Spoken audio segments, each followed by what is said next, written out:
रमज़ान से रिलेटेड मज़े-मज़े की recipes daily लेकर आ रही हूँ। तो आज रेसिपी करीज किचन में जो मज़ेदार सी रेसिपी बनने वाली है ना, इसके बाद आप जो है चटपटे पकोड़े, समोसे भूल जाएँगे। बहुत ईज़ी और झटपट बन जाने वाली ये रेसिपी मेरी तरफ से रेसिपी करीज किचन में खुशामदीद। बिस्मिल्लाहिर्रहमानिर्रहीम। अस्सलाम वालेकुम। इस रेसिपी के लिए सिर्फ़ और सिर्फ़ एक आलू का इस्तेमाल किया है मैंने। आपने एक अदद आलू लेना है। आलू जो है दरमियाने साइज़ का मैंने लिया है। बस आपने इसका छिलका उतार लेना है। आप चाहें तो ज़्यादा क्वांटिटी में अगर बनाना चाह रहे हैं ज़्यादा लोगों के लिए इफ्तारी में, तो आप जो है इसकी क्वांटिटी डबल कर लीजिएगा। बहुत झटपट से बन जाते हैं अगर आप जो है वो छिलका उतार कर इस तरह से। उसके बाद आपने ये दे सकते हैं, आप बड़े साइज़ अगर आलू ले रहे हैं तो इसी तरह से आप जो है वो उसको बना सकते हैं डबल। सो आप जो है आलू इस तरह से छील लेने के बाद अब आपने क्या करना है, इसको कट करना है। चाहें तो आप जो है इसे पीलर की मदद से भी कर सकते हैं और इस तरह से जो है वो छुरी की मदद से भी कर सकते हैं। बिल्कुल बारीक-बारीक आपने काटना है। गोलाई में काटना चाहते हैं गोलाई में काट लें, लंबाई में ऐसे काटना चाहते हैं तो लंबाई में भी काट सकते हैं। दोनों शेप जो है वो आप काट सकते हैं दोनों तरीक़ों से, यानी शेप दे सकते हैं। सोचिए गाइस, इस तरह से मैंने बारीक-बारीक जो है आलू इसको काट रही हूँ, बिल्कुल बारीक होना चाहिए। उसके बाद आप ये देख सकते हैं, इसको मैंने काट लिया और इसको धोकर आपने वॉश कर लेना है। इसको यानी काटने से पहले धो लीजिएगा और उसके बाद आपने क्या करना है, इस तरह से बारीक बिल्कुल काटने के बाद देखते हैं बिल्कुल बारीक-बारीक इसके मैंने जो है वो साइज़ रखा है। ज़्यादा मोटा नहीं काटना है, बस इस तरह से काट लेने के बाद ये सारा मैंने आलू काट लिया था और कुछ इस तरह से बारीक-बारीक काटा है। फिर आपने इसको जी एक बाउल में शिफ्ट करना है और इसके अंदर शामिल करना है पानी। आप इन आलूओं में रूम टेम्परेचर का पानी डालकर इसको फ्रिज में रख कर यानी 30 मिनट्स के लिए छोड़ सकते हैं, या चाहें तो डायरेक्टली आप इसके अंदर जो है वो ठंडा फ्रिज का पानी यूज़ कर सकते हैं। उसके बाद आपने इसके अंदर शामिल करना है 1 टीस्पून नमक या हाफ़ टी स्पून, और उसके बाद आपने फ्रिज में रख देना है। फिर एक मिक्सिंग बाउल लेना है और उसके अंदर शामिल करना है आपने बेसन। बेसन को पहले अच्छे से छान लीजिएगा और तकरीबन मैंने 3 टेबलस्पून भरकर इसके अंदर बेसन का इस्तेमाल किया है। बेसन को छान लेने के बाद फिर इसके अंदर शामिल किया मैंने आधा टीस्पून हल्दी।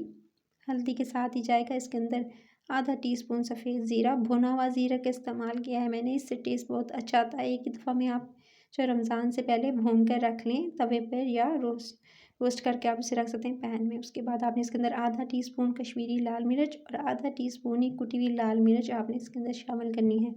नमक इसके अंदर जाएगा आधा टीस्पून भरकर। बस ये तमाम चीज़ें इसके अंदर शामिल कर देनी है, तमाम ड्राई स्पाइसेस चलेंगे इसके अंदर। फिर आपने इन तमाम मसालों को अच्छे से बेसन के साथ मिक्स कर लेना है। अच्छे से मिक्स कर लेंगे। आप चाहें तो इसके अंदर थोड़ी कसूरी मेथी का इस्तेमाल भी कर सकते हैं। बस उसके बाद अब आपने इसके अंदर शामिल करना है पानी। अच्छा, तो पानी इसके अंदर थोड़ा-थोड़ा करके शामिल करेंगे। इसके अंदर जो पानी की मिकदार है वो एक साथ आपने शामिल नहीं करनी है, क्योंकि हमें पकौड़ों की तरह इसका गाढ़ा बैटर नहीं बनाना है। बिल्कुल इसका जो बैटर है वो इतना पतला होगा कि बस आपने इसके ऊपर हल्की सी लेयर देनी है। सो आपने इसका जो कंसिस्टेंसी है वो देख लीजिएगा, बिल्कुल पतला सा बैटर आपने इसके लिए रेडी करना है। पानी की मिकदार तकरीबन आधा कप के करीब आपने इसके अंदर शामिल करनी है। अगर चाहें तो इसको मिक्स करने के लिए आप विस्कर का इस्तेमाल कर सकते हैं। इससे क्या होगा कि जो इसके अंदर गुठलियाँ या लम्स होते हैं ना, छोटी-छोटी जो रह जाती हैं गुठलियाँ, वो नहीं नज़र आएँगी। अगर आपने छाना हो अच्छा सा तो फिर तो नहीं होंगी। कुछ इस तरह की कंसिस्टेंसी, इतना पतला आपने बना लेना है। उसके बाद आपने निकालना है फ्रिज से आलूओं को जो आपने रखे थे। चाहें तो आप पहले से ही फ्रिज में ना रखें, ठंडे पानी में डाल के 15 से 20 मिनट छोड़ दें और इस तरह से फिर उसको निकाल कर फिर आपने इस तरह से इनको थोड़ा-सा जी ट्विस्ट इस तरह से देना है। और उसके बाद आपने क्या करना है, आपने लेनी है टूथपिक और इस तरह से इसके अंदर इंसर्ट कर देनी है। कुछ इस तरह से टूथपिक इसके अंदर डालेंगे और इस तरह से डालकर निकाल लेंगे और इस तरह की इसकी शेप आ जाएगी। सो आप जो है बड़े साइज़ के आलूओं को कुछ इस तरह से दे दीजिएगा, और जो छोटे साइज़ के हुए यानी स्टार्टिंग के जो आलू आपने काटे थे वो छोटे साइज़ के हैं, तो फिर आप एक टूथपिक के अंदर 2 डाल दीजिएगा। इसी तरह से आप डालते जाएँगे, और चाहें तो इसको बड़ी जो है वो बारबेक्यू जो स्टिक होती है वुडन, आप उसमें भी डालकर एक साथ जो है 5 से 6 आलूओं को डाल सकते हैं। तो कई तरीक़ों से आप इस तरह से इसको डालकर इस तरह से डाल लीजिएगा। ये खुद ब खुद इनकी शेप सेट हो जाएगी। अभी आपको लग रहा है बिल्कुल इस तरह से शेप, इसको चाहें तो इसको और फ़ोल्ड कर सकते हैं, ये डबल फ़ोल्डिंग करके आप इसके अंदर डाल लीजिएगा। सो मेरे लिहाज़ से बस इस तरह की मैंने इसको शेप दी है। शेप देने के बाद ये देख सकते हैं मैंने इस तरह से सारे के सारे आलूओं में इस तरह से टूथपिक को इंसर्ट कर दिया था, और छोटे आलूओं को डबल में इंसर्ट कर दिया। वो मैं आपको आगे चल के बताऊँगी। चलें जी, इसको अब आपने क्या करना है, आलूओं को लेना है और उसको आपने सिंपल जो बेसन वाला जो आपने बैटर घोल के रखा था उस पे अच्छे से आप लगाएँगे इन आलूओं को। इन आलूओं को अच्छे से आपने लगाना है इस बैटर को, और अच्छे से लगा लेने के बाद आपने गरम करना है तेल, और तेल गरम करके पैन में आपने डाल देना है इनको। अच्छा, इस तरह से आप जो है इसको रखते जाएँगे, ढेरों ढेर एक साथ डाल सकते हैं, बिल्कुल चिपकेंगे नहीं आपस में। सो आप पैन में इस तरह से जो है चाहें तो इसे एयर फ्राई में भी बना सकते हैं, और अगर चाहें तो आप इवन के इसको बेक भी कर सकते हैं। थोड़ा-सा ऑयल ब्रश कर लीजिएगा और आप जो है वो ट्रे पर और आप इसे बेक भी कर सकते हैं। तो कई मेथड से आप इसको बना सकते हैं। इस तरह से आप आपने इसको अच्छे से जो है वो कुक कर लेना है, दोनों साइडों से कुक कर लीजिएगा। सो इसको जो है सिर्फ़ और सिर्फ़ हल्की आँच में बनाएँगे ताकि आलू कच्चे भी ना रहें और उसके बाद अच्छे से क्रिस्पी से बन। सो जी आप इस तरह से इनको बना कर जो है वो निकालते जाएँगे और ये देख सकते हैं मैंने इसी तरह से जब दोनों तरफ से अच्छे से इसका कलर भी आ जाएगा तो इसको भी इस तरह से निकालूँगी और इस तरह से बस झटपट से ये रेडी हो जाएँगे। ज़्यादा टाइम भी इनका नहीं लगा, 2 से 3 मिनट्स में हो जाएँगे और 2 से 3 मिनट से ज़्यादा टाइम भी नहीं लगेगा। आप ना सिर्फ़ इसे टी टाइम में बल्कि शाम की चाय के अलावा जो आप इसे नाश्ते में भी बना सकते हैं। रमज़ान में तो इफ्तारी में ज़रूर इसे ट्राई कीजिएगा। बच्चों को तो ज़्यादा पसंद आएँगे और उनको देते वक़्त टूथपिक निकाल लीजिएगा और इस तरह से ये देख सकते हैं बिल्कुल जो क्रिस्पी हो गए थे तकरीबन। और अब मैंने इसकी साइड चेंज कर ली है ताकि जो है वो थोड़े ऊपर से भी क्रिस्पी हो जाएँ। चाहें तो इन्हें डीप फ्राई भी कर सकते हैं, शैलो फ्राई भी कर सकते हैं।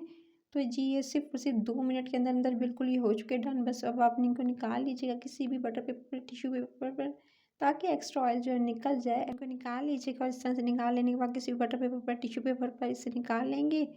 और जी ये देख सकते हैं मज़ेदार से स्नैक्स रेडी हो चुके हैं। इसी तरह सेकंड बैच भी मैंने डाल लिया था ऑयल के अंदर, इस तरह से उसको भी फ्राई कर लिया था और सारे के सारे इस तरह से डालकर और छोटे वाले साइज़ को डबल में डालकर यानी एक के अंदर 2 डालकर इस तरह से सारे के सारे फ्राई कर लिए थे। झटपट से बन जाते हैं, बहुत ज़्यादा टाइम भी नहीं लगता है। तो यूनिक से अगर आप बच्चों को देंगे तो टूथपिक को निकाल कर दे दीजिएगा और इस तरह से आप जो है वो जल्दी-जल्दी झटपट से इसको रेडी कर लीजिएगा। रेसिपी अच्छी लगे तो रेसिपी के चैनल को सब्सक्राइब, वीडियो को लाइक और शेयर ज़रूर कर लीजिएगा। और साथ ही साथ बेल आइकन को प्रेस करेंगे, नोटिफिकेशन मिलेगी। रमज़ान की मज़े-मज़े की रेसिपीज़ को डेली एंजॉय कर सकेंगे। सो जी गाइस ये देख सकते हैं फ्राई कर लिए हैं मैंने सारे के सारे। बस अब आप इसको भी निकाल लीजिएगा और उसके बाद ऊपर से गरम-गरम इन स्नैक्स के ऊपर आपने डालना है थोड़ा-सा चाट मसाला ताकि अच्छा-सा टेस्ट आए। उसके अलावा आपने इसको सर्व करना है वो भी केचप के साथ और इमली की चटनी के साथ। तो ये मज़ेदार से ये स्नैक्स रेडी हैं। आई होप कि आपको रेसिपी पसंद आई होगी और कैसी लगी आज की रेसिपी कमेंट सेक्शन में ज़रूर बताइएगा। अभी आपको मैं दिखाती हूँ ये छोटे वाले जो साइज़ के थे ना आलू, उनको इस तरह से एक स्टिक के अंदर 2 डाल दिए थे। तो इस तरह की कुछ लुक आई है इनकी। तो आई होप कि आपको अच्छी लगी होगी रेसिपी। अपना ख्याल रखना है, फिर मिलती हूँ till then next video, take care.